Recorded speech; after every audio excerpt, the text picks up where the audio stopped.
Show in sports, Whitlock and Wiley, joined by TJ Houshmandzadeh and Fox Sports officiating guru Dean Blandino. All right, as expected, and it's an attempt to stop New Orleans Saints from whining about an alleged blown pass interference in the NFC Championship. The NFL has created an officiating crisis. The league went 99 years without subjecting its referees to replay review of pass interference. But after Sean Payton led a revolt, the rule makers decided the only way to make peace with New Orleans was to sign a peace treaty. And so, in the year 100 of the league, called and uncalled pass interference is now subject to review. Of course, there's absolutely no consistency to the reviews. How could there be? Pass interference is mostly a judgment call in a contact sport. The replay standard of clear and obvious is another subjective decision. You stack subjective decisions on top of each other, and you have what happened this weekend in the NFL. Chaos. You have a Raiders receiver getting flagged for offensive pass interference just because he's releasing off the line of scrimmage, trying to get into his route. You have an Eagles defender pulling the shoulder of Julio Jones while the ball is in the air, and replay ruling there was no pass interference. What's worse is the new review has made replay czar Al Riveron a household name. It's a classic case of the law of unintended consequences. It's the Streisand effect. You remember it in 2002 when a photographer tried to photograph the entire California coastline and Barbara Streisand sued him for $50 million because you could see her house in one of his pictures. When Streisand sued, only 4 people had seen the picture of her house. After her failed lawsuit went public, hundreds of thousands downloaded the photograph. The Streisand effect is a fun example of the law of unintended consequences. The 1919 Treaty of Versailles, after World War I, isn't fun. The treaty was the platform that elevated Adolf Hitler to power in Germany. 100 years later, in the aftermath of the NFC Championship, the NFL signed the Treaty of New Orleans. It pacified Sean Payton. The consequence is it has elevated NFL referees to the same level of importance as NFL players. We're spending way too much time on Sundays looking at the right corner of our TV screens, wondering when the yellow flag graphic will pop up. Everything is like watching a kickoff or punt return. We're being trained to expect a penalty flag. The NFL must explore ways to de-emphasize the refs. They can start by revoking the Treaty of New Orleans immediately. This one-year trial period is already a massive failure.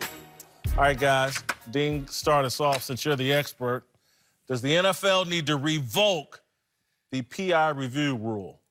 You know, I don't know if they're ready to revoke it. That would take something catastrophic to do it in season. I do feel like early returns are not positive, and it's a one-year change. And I would think, based on if this continues, this would be one of the few times where the league puts in a rule for 1 year and they don't extend it beyond that 1 year period, where they would just scrap it and start over. And if it continues like this, that's what we may see.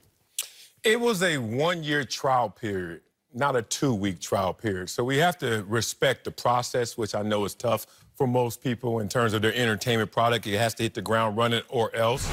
But I remember being in every team meeting room and coaches always saying, don't leave it in the hands of the officials. And what that means in terms of this conversation means that you got to understand that they're not just players that are on the field that are human beings, but officials. And 98% of all calls are the perfect call. And then there's 1% that is like, I wouldn't have called that, but whatever. And then there's 1% where we're like, that's egregious. That's just insane. So what's happening now is because of the emphasis placed on this new rule change, like you said, 99 years one way, now we switch it. Everyone is getting consumed with that instead of what I get consumed with, which is bad coaching, bad performances. I'm still consumed with how do you have Cam Newton playing on a seal block opposite a wide bunch on a 4th and 1 play, and Christian McCaffrey's running lateral instead of Cam Newton going up the middle. I'm concerned with that. I don't leave a Sunday game talking about the officials as much as that. I'm watching a 4th and 3, and I'm seeing a cover 0, and I'm like, Julio Jones is going to get the ball right there in the flats and score easily. So when you get caught up in the diversion of all the officials making these major errors, I think you're not really seeing the meat and potatoes of every game, which is they're doing a great job all in. It's just a play here or play there. That's really the issue. Had I not watched the Super Bowl with Dean Blandino, the Patriots and the Rams this year, I would have said, oh, this rule needs to be revoked. But he enlightened me watching that game. And a lot of it is, number one, the coaches need to understand what they should review, what's PI, go over it with their players. And the biggest thing you said to me, he probably don't remember this, is when a ref makes a bad call, everybody looks at him and says, oh, my God, this ref sucks. He's terrible. They need to change the rules. But what you just said, when a coach makes a bad call, is a ref going to walk up to the coach and say, hey, that was a bad call on 4th and 1. I don't think you should have done that. They don't do it. And so they are going to make bad calls. And had I not sat with you and watched that Super Bowl, I'd have been like, oh, man, this rule is terrible. The rule still needs to be altered. But it is what it is. It's shining a light. Pass interference has been subjective since it went into the rule book. And by making it reviewable, it's just shining a light on how subjective these calls really are. The officials aren't any better or worse at pass interference, but now we've got a spotlight on it. And that's why we're talking about it. And to TJ's point, and I've had several coaches tell me, Bill Belichick, Jim Caldwell, they say there are 3 groups of people out there on the football field that affect the game. Players, coaches, and officials. And officials make the least amount of mistakes. But we're focused on those mistakes. Spotlighting. Spotlight, that's it. But as a fan who watches on TV, occasionally buys tickets, when I buy that ticket or when I turn on my TV, I want to see the players first, the coaches second, and I don't want to see the referees. I really don't want to know their names. I don't care about them. They're not a reason for me to watch. And now we have a league. Al Riveron's a household name. Yeah, that's inappropriate. We've already seen it with Ed Hockley with his guns out there. Some hey, look at me referees that have, the league tolerated for too long. But Marcel, the thing about you also have to ask yourself, how are you watching the game? And for the overwhelming majority of NFL fans, they're focused on their favorite team. And so they're not on red zone. And so they're watching one team the entire game. One game. And these referees' calls, because again, their expectations are the players and the coaches are going to decide the game. Not Al Riveron sitting in some booth in New York. Not even the refs on the field should be deciding these games. It's too much attention on people no one gives a damn about. Well, it could be too much attention, and that's the problem with the spotlight, but it's not too much impact. Like, we have to look at the numbers. When a referee does the right thing, it goes unnoticed. But that's happening. But that's happening all the time, like 98, if not 99% of the time. So when you want to have outrage over the one call here and the one call there, you're not taking into account the balance that's necessary of all the calls. But I'm not even really about one call. I'm more really about, like, we're really stopping this game over some incidental contact in a contact sport, and now they're sitting up in a booth deciding whether that's pass interference or not. I say, let that go. So what? He missed the call. I mean, sometimes it's not even pass. I think Denver lost the game on a bad call. They lost that game on a bad call, so it's more than just PI calls. Just let it go. Well, and we're micromanaging. Officiating is not an exact science, and there's an art to it, and we're micromanaging that.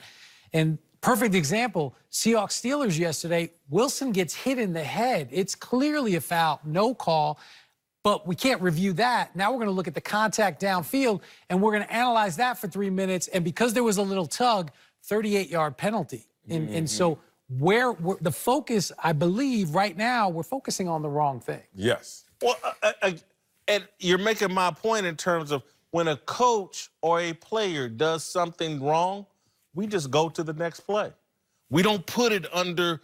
Let's go underneath the hood and we'll do a do-over.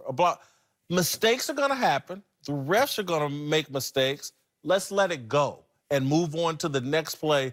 I don't need every freaking thing reviewed. It's a distraction to me. And the game was fine for 99 years without having to go, oh, they may have missed this judgment call. Let's go under review here. Let's stop the game and focus on these guys while they figure out if they blew a judgment call. I just don't need it. Well, you said it. When you stack subjective call on subjective call, you're not going to a greater place. You know what I mean? There's nothing objective about that. That's all we're doing with reviewing pass interference. We're taking one person's judgment and replacing it with another. This isn't objective. This isn't the ball touching the ground. This is, was there enough contact to affect Jason from making that catch? And that's the problem. And one of the biggest culprit right now is technology.